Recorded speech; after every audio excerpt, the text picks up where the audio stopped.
علیکم ورحمۃ اللہ وبرکاتہ۔ ان الحمد للہ والصلاۃ والسلام علی رسول اللہ صلی اللہ علیہ وسلم۔ سامعین محترم، آج ہم سمجھیں گے کہ اس امت کو تباہ کرنے میں، دین سے دور کرنے میں اور فرقوں کے اندر بانٹنے میں سب سے زیادہ کردار کس چیز کا ہے؟ سامعین محترم، وہ چیز ہے تقلید۔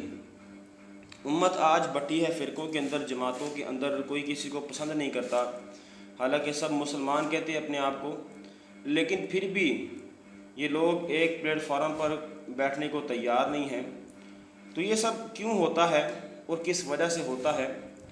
اصل میں جو تقلید ہے، اس کا لفظی مطلب ہوتا ہے کہ کسی کا پٹا اپنے گلے میں ڈالنا، یعنی کوئی بندہ اگر کسی ایک شخص کی فکر، سوچ، اس کا مذہب، اس کا عمل اپنے اوپر سوار کر لیتا ہے، سمجھ لیتا ہے کہ جو کام وہ کرے گا وہی میں کروں گا، جو کام وہ نہیں کرے گا وہ میں نہیں کروں گا، چاہے دوسرے لوگ مجھے آ کے بتاتے رہیں کہ یہ کام ٹھیک ہے، یہ کام ٹھیک ہے، لیکن میرے اس شخص نے نہیں کیا جس کی میں تقلید کی ہے، تو میں وہ کام بالکل نہیں کروں گا۔ اور آپ جانتے ہیں کہ اسی تقلید کی وجہ سے امت کے اندر سب سے زیادہ تعداد حنفیوں کی ہے کہ جو امام ابو حنیفہ رحمہ اللہ کی تقلید کرتے ہیں۔ حالانکہ آپ ایک بات یاد رکھیں، شاہ ولی اللہ محدث دہلوی رحمہ اللہ نے کتاب لکھی ہے حجت اللہ البالغہ۔ اس میں لکھتے ہیں کہ امت کی گمراہی کی سب سے بڑی وجہ تقلید ہے، یعنی امت نے تقلید شروع کی، اللہ اس کے رسول کو چھوڑا، دین کے احکامات کو چھوڑا، حدیث کو قبول کرنا چھوڑ دیا، تو امت گمراہ ہو گئی۔ اور انہوں نے اپنی کتاب کے اندر چاروں ائمہ جن کے نام کے مذہب بنے ہیں، امام ابو حنیفہ، امام مالک، امام شافعی، امام احمد بن حنبل، ان سب کے اقوال نقل کیے کہ یہ فرماتے تھے کہ اگر ہماری کوئی بات نبی کریم صلی اللہ علیہ وسلم کی بات کے مقابلے میں آ جائے تو آپ نے ہماری بات کو چھوڑ دینا ہے، پھینک دینا ہے، اور رسول اللہ صلی اللہ علیہ وسلم کی بات کو پکڑ لینا ہے۔ یعنی جن ائمہ کے نام کی تقلید ہوتی ہے، وہ ائمہ اس چیز سے بری کر گئے اپنے آپ کو مرنے سے پہلے۔ انہوں نے بتا دیا کہ ہماری جو بات اگر رسول اللہ کی بات کی مخالف ہے صلی اللہ علیہ وسلم، تو ہماری بات کو چھوڑ دینا ہے۔ تو یہ واضح اصول وہ بتا گئے ہیں، لیکن لوگ پھر بھی آج پٹی آنکھوں میں باندھ کر تقلید کو چھوڑنا نہیں چاہتے۔ تو اس لیے آج اتنے فرقے بن چکے ہیں اور اتنی نفرت پیدا ہو چکی ہے۔ مسلمان ہونے کے باوجود لوگ آپس میں ایک دوسرے کے پیچھے نماز نہیں پڑھتے، ایک دوسرے کے قریب نہیں جاتے، تعصب ہی تعصب ہے۔ تو یہ ساری وجہ ہے کہ ہم نے کتاب اللہ کو چھوڑ دیا اور سنت کو چھوڑ دیا۔ نبی کریم صلی اللہ علیہ وسلم نے فرمایا تھا کہ تم میرے بعد بہت اختلاف دیکھو گے، اور اس اختلاف سے نکلنے کا حال بھی بتا دیا کہ اللہ کی کتاب تمہارے اندر موجود ہے، اللہ کی کتاب کو کھولو اور اس کے ساتھ نبی کریم صلی اللہ علیہ وسلم کی صحیح احادیث کو کھولو، تمہارے سارے مسائل حل ہو سکتے ہیں۔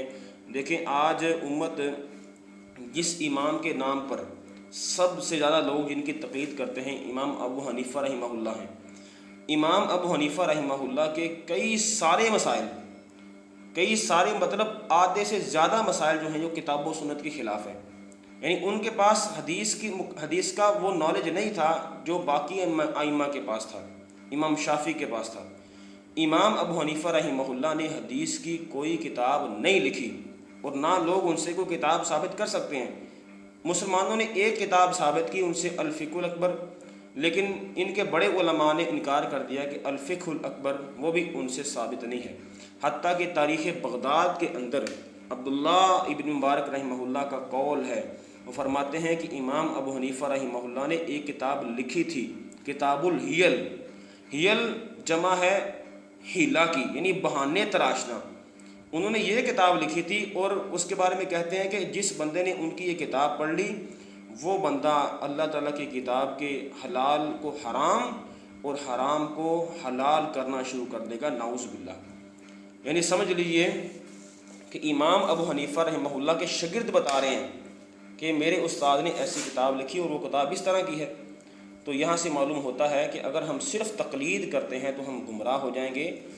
ہم ائمہ سے باتیں لیں گے، ہم ائمہ کی وہ سمجھ لیں گے جو قرآن و حدیث کے موافق ہوگی، اور جو ان کی سمجھ کتاب و سنت کے موافق نہیں ہوگی ہم اس کو چھوڑ دیں گے، اور کتاب و سنت کی بات کو مانیں گے۔ اگر ہم یہ کام کر لیتے ہیں تو ہمارے سارے مسائل حل ہو سکتے ہیں، ہم تقلید کو چھوڑ سکتے ہیں، اپنے مسائل کو حل کر سکتے ہیں۔ تو یہ ہم نے سمجھنا ہے کہ تقلید گمراہی کا باعث ہے اگر اندھی کی جائے۔ اگر آپ سوچ سمجھ کے کسی کی بات کو سنتے ہیں تو کوئی حرج نہیں ہے، آپ لے بھی سکتے ہیں دلیل کے ساتھ، لیکن اگر آپ اندھی تقلید کرتے ہیں تو وہ آپ کو جہنم کے گڑھوں تک لے کے جا سکتی ہے۔ تو اللہ تعالی ہمیں سمجھنے کی توفیق دے، اس تقلید سے بچنے کی توفیق دے، اور اپنے آپ کو کتاب و سنت کے ساتھ جوڑنے کی توفیق دے۔ آمین۔